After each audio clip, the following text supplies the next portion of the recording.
Don't let the baby face and lack of facial hair fool you. Us 90s kids are getting old. And one thing they don't tell you about getting old, that birdwatcher phase really comes out of nowhere. You'll just be minding your own affairs and then one day, unprovoked, you'll be like, that is an immaculate looking grackle. We laughed, but the whole time he was right. The bird is the word. And is he wrong? Just look at Buddy go.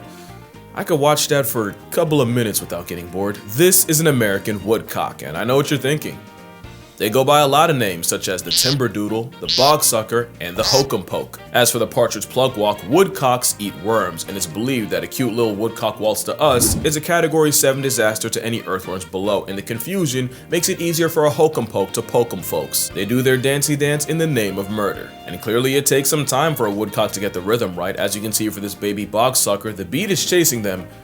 They're just faster, but they're trying, and one day they'll get the motion, and that's all you really can do when you're a little woodcock. Now, if I've gotten older, there's one bird I've really grown to appreciate. This is a blue-footed booby. Now, I know what you're thinking. Let's address it.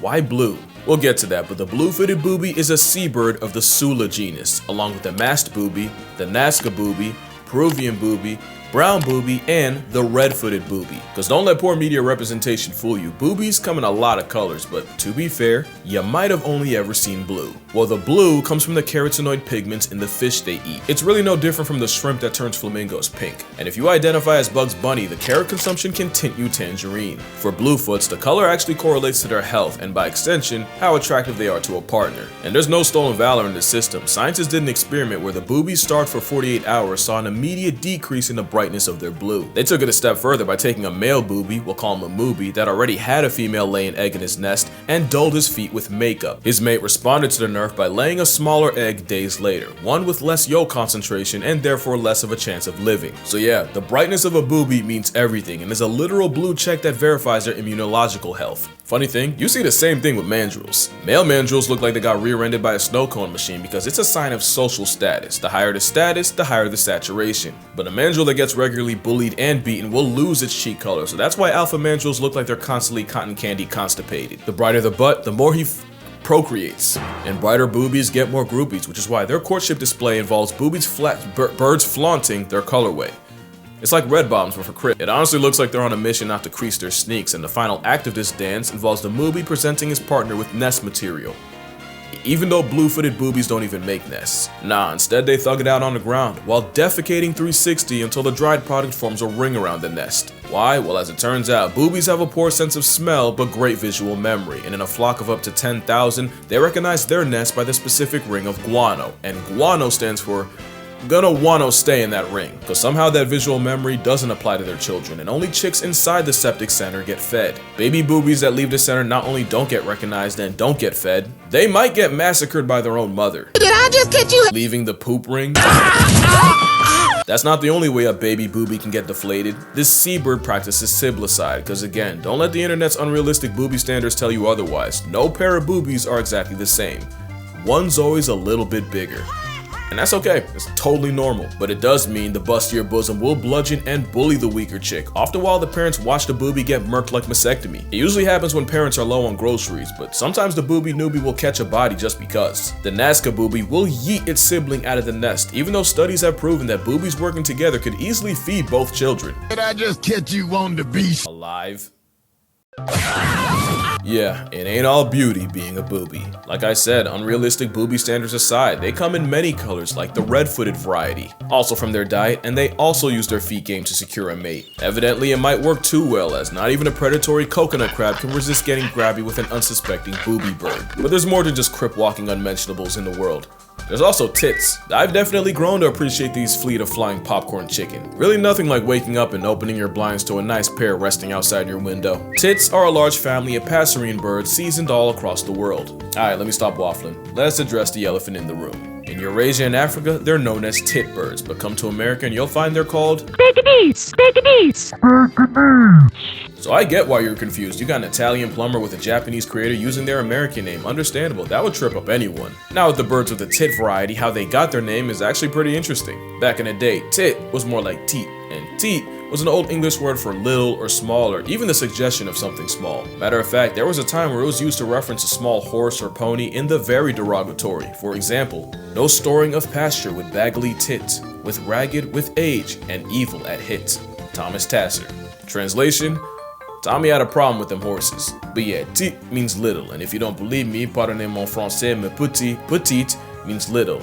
So that is un petit paire de tits. Also in old-timer language, mus referred to bird, and the game of telephone turning mus into mouse is how there's now a group of birds known as titmouse. English lesson aside, when it comes to birds, there's a lot of tits in the world, and they come in all shapes and sizes. My favorite is the long-tailed tit.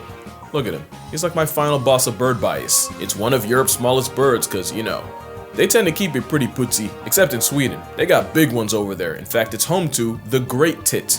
At about 5.5 inches as far as tits go, they sure are. Can't leave the Americans out, so of course we gotta shout out Saltriparus minimus, or the bush tit. And representing the aforementioned titmouse is the tufted titmouse of Texas. Obviously they're found in more than just Texas, but ain't no stops in alliteration station. But back to my preference, the long-tailed tit. And not just because of shape, although I do like them round. I don't really have a preference, they're all beautiful. He's just built like a perfect snowball, and something about watching them hang in the air is just satisfying. But also because they have a daycare system. Nature just couldn't let a long-tailed tit rock, so they have a lot of predators like owls, weasels, and even unnatural ones like domestic cats they can thank us for. The war on tits means their airborne cotton ball has a high nest failure rate, but the thing is, if their family becomes compromised in the middle of their nesting season in May, cause tits usually pop out in the spring, instead of trying again, usually what they'll do is help out a nearby nest. Now the helpers are usually related, but in a study, half of all the long-tailed nests had at least one and usually more recruits helping the cause. As you can guess, the chicks raised with helpers have a better chance of surviving a trip around the sun, and the experience means the helpers' future children